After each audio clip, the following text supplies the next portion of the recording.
नमस्कार, मैं Sangeeta from लर्नो hub, the learning platform जहां पढ़ सकते हैं math, science, SST absolutely free at learnohub.com।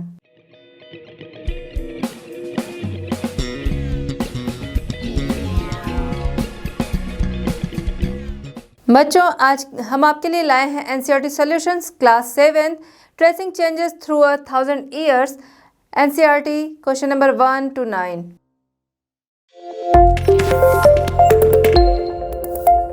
Start करते हैं क्वेश्चन नंबर 1। क्वेश्चन हमारा है who was considered a foreigner in the past. Foreigner इस वर्ड से हमारे आपके माइंड में क्या आता है? फॉरेनर मीन्स जो अदर कंट्री का हो वो हमारे लिए फॉरेनर हुआ। बट क्वेश्चन है who was considered a foreigner in the past, तो आंसर देखते हैं a person who was a stranger or who was not a part of the society or culture was considered as a foreigner or परदेसी और अजनबी। सो जो person stranger हो, society या culture का पार्ट ना हो, उसे कंसिडर्ड करते थे फॉरेनर, परदेसी और अजनबी में। But two person living in the same village were not foreigners to each other. But two person और टू फार्मर्स जो कि सेम विलेज में रहते हों, उन्हें फॉरेनर कंसिडर्ड नहीं किया जाता था, चाहे वो डिफरेंट रिलीजियन के हों। तो इस तरह हमने देखा कि पास्ट में फॉरेनर का मीनिंग क्या था। फॉरेनर मीन्स जो कि स्ट्रेंजर हो या हमारी सोसाइटी या हमारे कल्चर का पार्ट नहीं है, उन्हें फॉरेनर कहते थे। बट आज के समय में फॉरेनर हमारी भाषा में चेंज हो गए हैं। हमारे दृष्टिकोण से फॉरेनर जो कि अदर कंट्री के हैं, अदर कंट्री में रहते हैं या अदर कंट्री से आए हैं, वो हमारे लिए फॉरेनर हैं। आइए बच्चों, चलते हैं question number 2। State whether true और फॉल्स। क्वेश्चन नंबर 2 हमारा है जिसका आंसर हमें ट्रू और फॉल्स में देना है। आते हैं इसके ए पॉइंट पे। We do not find inscriptions for the period after 700। Inscriptions पे हमने देखा है 700 के बाद भी वर्क हुआ है। सो ये स्टेटमेंट कि 700 के बाद इंस्क्रिप्शंस नहीं मिलते हैं, ये होता है फॉल्स। नेक्स्ट आते हैं बी पर। बी हमारा है the Marathas asserted there political importance during this period. Marathas की इंपॉर्टेंस हमने देखा है कि वो 1700, जो हमारा ये चैप्टर है, ये 700 to 1700 1000 ईयर के बीच का है। सो जो मराठास हैं, इनका जो इम्पोर्टेंस स्टार्ट हुआ वो 1700 के लास्ट में स्टार्ट होता है। सो हमारा ये जो स्टेटमेंट है बी, ये भी होता है फॉल्स। अब आते हैं हम सी में। सी हमारा है forest dwellers were sometimes pushed out of their lands with the spread of agriculture settlements. Agriculture settlement, धीरे धीरे एग्रीकल्चर्स डेवलप हो रहे थे, तो एग्रीकल्चर सेटलमेंट के लिए फॉरेस्ट ड्वेलर्स को कभी कभी उनके ही लैंड से स्प्रेड कर दिया जाता था। सो ये स्टेटमेंट हमारा ट्रू है। नेक्स्ट आते हैं हम डी पर। Ghiyasuddin Balban controlled Assam, Manipur and Kashmir. गयासुद्दीन बलबन का जो एरिया था, जो कंट्रोल था, वो था ईस्ट में बंगाल से लेके वेस्ट में अफ़गानिस्तान के गजनी तक।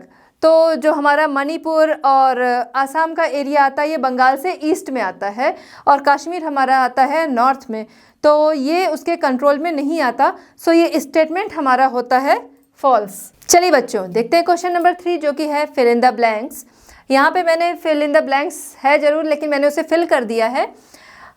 इसमें ए सेक्शन देखते हैं। Archives are places where manuscripts, records, documents are kept. यहाँ आपको फिल इन द ब्लैंक्स मिलेगा। ये आपका ब्लैंक रहेगा जिसे आपको फिल करना है। आर्काइव्स वो प्लेस होते हैं जहाँ पर मैन्यूस्क्रिप्ट्स, रिकॉर्ड्स और डॉक्यूमेंट्स रखे जाते हैं। नेक्स्ट हमारा है B. Ziauddin Barani was a 14th century chronicler. यहाँ पे आपको फिल इन द ब्लैंक्स मिलेगा, जिसमें कि है 14th सेंचुरी का हमारा जो क्रॉनिकलर है वो है जियाउद्दीन बर्नी। नेक्स्ट हमारा है potato, corn, tea, coffee and chillies were some of the new crops introduced into the subcontinent during this period. 700 to 1700 के पीरियड की बात हो रही है, जिसमें कि यहाँ आपको ब्लैंक मिलेगा ये फिल करना है। Potato, corn, tea, coffee and chillies, ये जो है वो उस टाइम की इंट्रोड्यूस्ड क्रॉप थी। आते हैं क्वेश्चन नंबर 4 की तरफ। क्वेश्चन 4 हम देखते हैं, list some of the technological changes associated with this period. तो यहाँ हम बात करें 700 टू 1750 की, तो इस पीरियड में डिफरेंट टेक्नोलॉजिकल डेवलपमेंट हुए, जिसमें से कुछ हमारे हैं स्पिनिंग व्हील फॉर वीविंग। अब जो है तो वो चरखे से, स्पिनिंग व्हील मीन्स चरखे का यूज़ होने लगा वीविंग में। फायर आर्म्स का यूज़ होने लगा, मीन्स बारूद वाले हथियार आ गए इस समय तक। और नेक्स्ट पॉइंट हमारा है the Persian wheel in irrigation. Persian wheel means रहट का यूज़ होने लगा इरिगेशन में। चलिए बच्चों चलते हैं नेक्स्ट क्वेश्चन। क्वेश्चन 5 हमारा है, What were some of the major religious developments during this period? हम बात कर रहे हैं 700 to 1500 तक की, जो कि during the 1000 years many changes in religious tradition। इस टाइम में हम देखते हैं कि रिलीजियस ट्रेडिशन में बहुत सारे चेंजेस आते हैं, जिनमें से कुछ हैं the religious beliefs based on individual and collective scale. जो रिलीजियस बिलीव्स थे वो हमारे इंडिविजुअल और कलेक्टिव स्केल पे बेस्ड थे। नेक्स्ट हमारा है construction of temples by royalty. बहुत सारे राजाओं द्वारा बहुत सारा मंदिरों का निर्माण कराया जाने लगा। तो construction of temples by royalty, राजाओं के द्वारा मंदिरों का निर्माण कराया जाने लगा। The growing importance of Brahmins. अब ये नए नए मंदिर बन रहे थे, जिनकी देखभाल के लिए, पूजा पाठ के लिए प्रीस्ट रखे जा रहे थे, जो कि पुरोहित होते थे।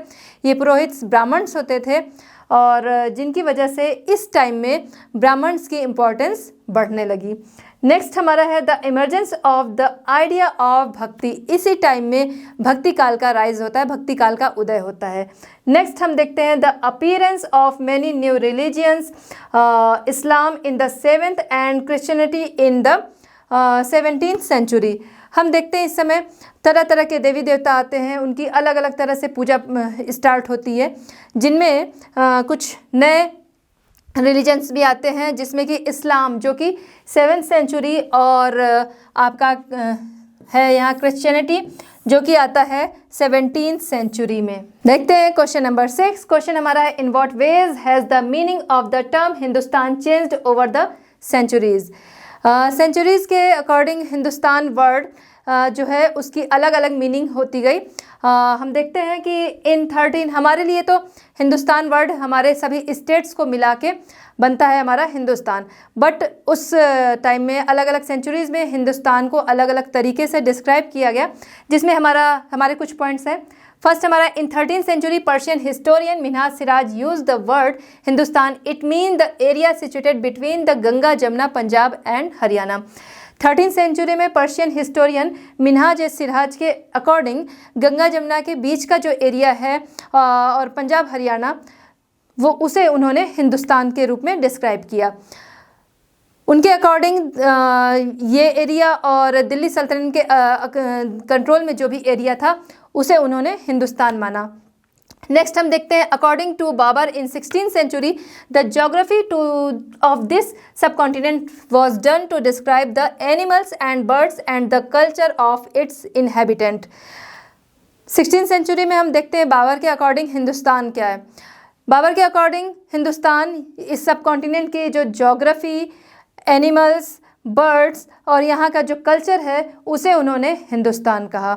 नेक्स्ट हम देखते हैं, during the 14th century the term Hind was used by Amir Khusro to refer to the culture and people of the Indus river. 14th century में अमीर खुसरो के अकॉर्डिंग हिंदुस्तान जो है यहाँ के कल्चर और इंडस रिवर में रहने वाले लोगों को इन्होंने हिंदुस्तान कहा। नेक्स्ट हमारा क्वेश्चन है, how were the affairs of jatis regulated. Answer number 7, the affairs of jatis were regulated by an assembly of elders known as the jati panchayat in some areas. The jatis were required to follow the rules of their village which were governed by a chieftain. Jati panchayat उस time में होती थी।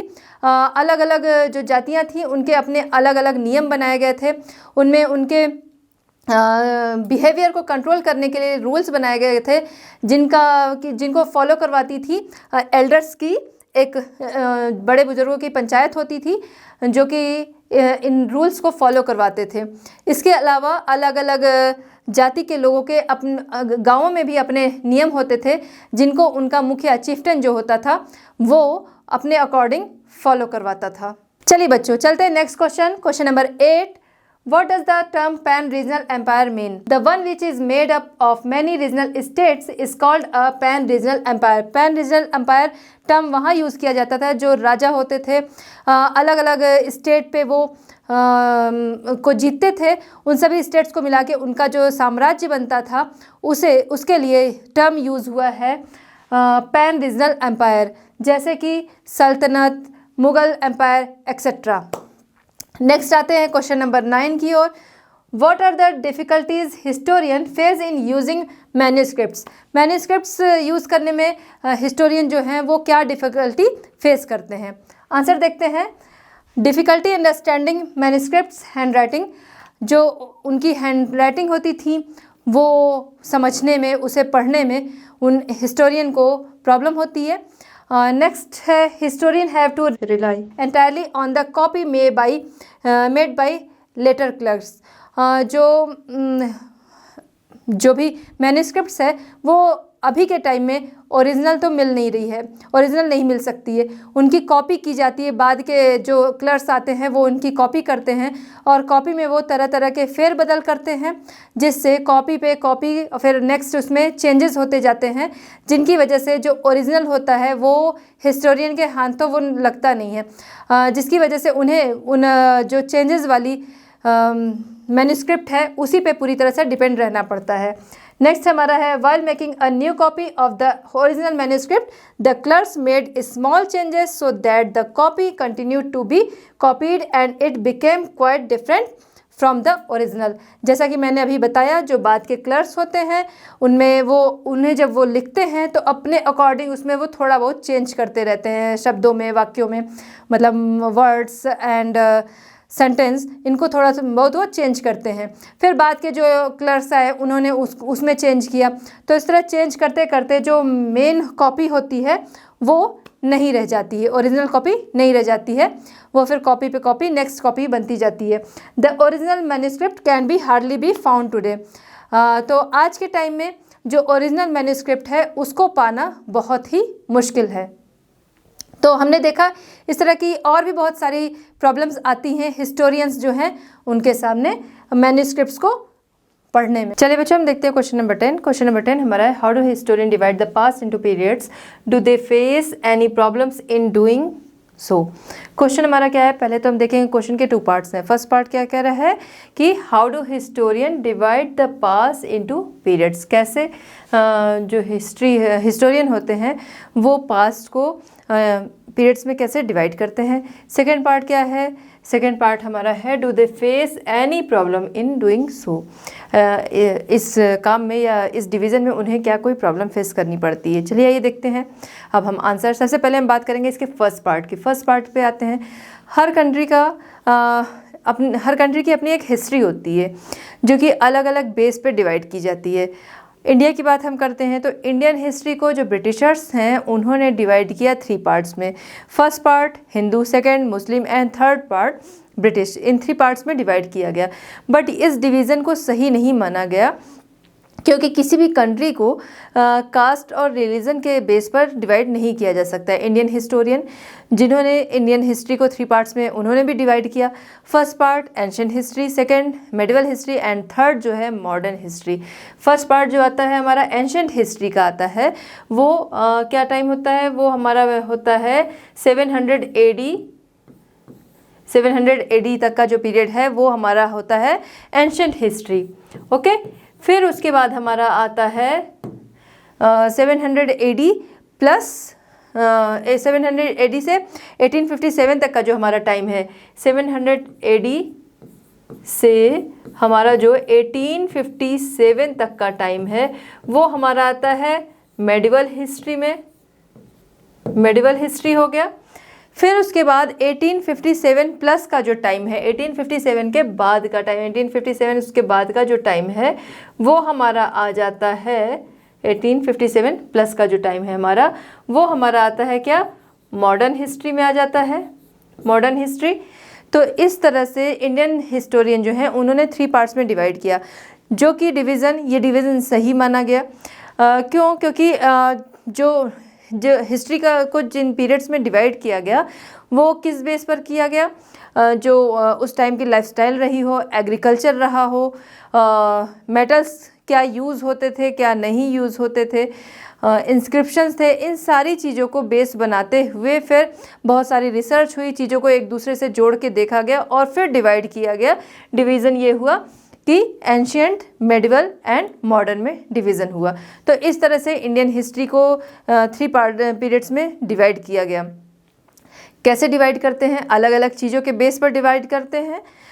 उस time की research करते हैं कि लोग कैसा जीवन बिताते थे, क्या मेटल्स यूज़ करते थे, कौन सी मुद्रा चलती थी, ये सारी चीज़ें हैं, ये इन सारे बेस पे डिवाइड किया जाता है। अब इसमें क्या हिस्टोरियन जो है उन्हें कोई प्रॉब्लम होती है? बिल्कुल होती है, बहुत ज़्यादा। ये कोई इजी टास्क नहीं है, ये बहुत बड़ा टास्क है कि जिस टाइम में आप रहते नहीं हो, उस टाइम के किसी से आपका मिलना नहीं है, कोई आपको मिलेगा नहीं चीज़ें बताने को, तो उन सारी चीज़ों को खोजना और फिर चीज़ों को एक दूसरे से जोड़ के देखना, ये बहुत ही मुश्किल टास्क है। तो इसलिए ये जो हिस्टोरियन है इसके लिए वो बहुत ज़्यादा प्रॉब्लम फेस करते हैं। बट फिर भी ये सारे रिसर्च को करते, ये सारी चीज़ों को पे रिसर्च करते हुए, चीज़ों को एक दूसरे से जोड़ते हुए हमारे आगे हिस्ट्री लाते हैं और अलग अलग टाइम पीरियड में हिस्ट्री को उन्होंने डिवाइड किया है। आइए आंसर देखते हैं। Historian divide the past into periods on the basis of continuity. This continuity is further based on Hindu, Muslim and British. ये तो ब्रिटिशर्स का डिवीज़न था। उसके बाद जो इंडियन हिस्टोरियन ने डिवाइड किया वो ancient, medieval and modern history में डिवाइड किया। By the face difficulties in doing so as discontinuity exist, textual record increase tremendously, the gradually displaced other types of available information. Thousand years of human history witness a number of changes. जो ये time है ये हम देखते हैं कि ancient history से medieval history तक का जो हमारा टाइम है ये बहुत ही लंबा टाइम है, 1000 ईयर्स का टाइम है। तो उसके पहले का जो टाइम है वो एंशिएंट हो गया, उसके बाद का जो है मॉडर्न हिस्ट्री हो गई हमारी। तो all the ancient history of India is different from that of the other 2 periods, the medieval period and modern period. Therefore, describing the entire period as one historical unit is not an easy task. ठीक है, तो बच्चों आपको समझ में आ गया होगा कि कैसे डिवाइड करते हैं, जो पास्ट को कैसे उन्होंने पीरियड्स में डिवाइड किया है और इसमें क्या प्रॉब्लम जो है उन्हें क्या कोई प्रॉब्लम फेस करनी पड़ती है या नहीं। इस तरह से हमारा ये आंसर नंबर 10 कंप्लीट होता है। तो बच्चों इस तरह से हमारा ये चैप्टर होता है कंप्लीट। मिलते हैं नेक्स्ट चैप्टर एंड उनके सॉल्यूशंस के साथ at Learno Hub. Learno Hub free है पर बेस्ट है।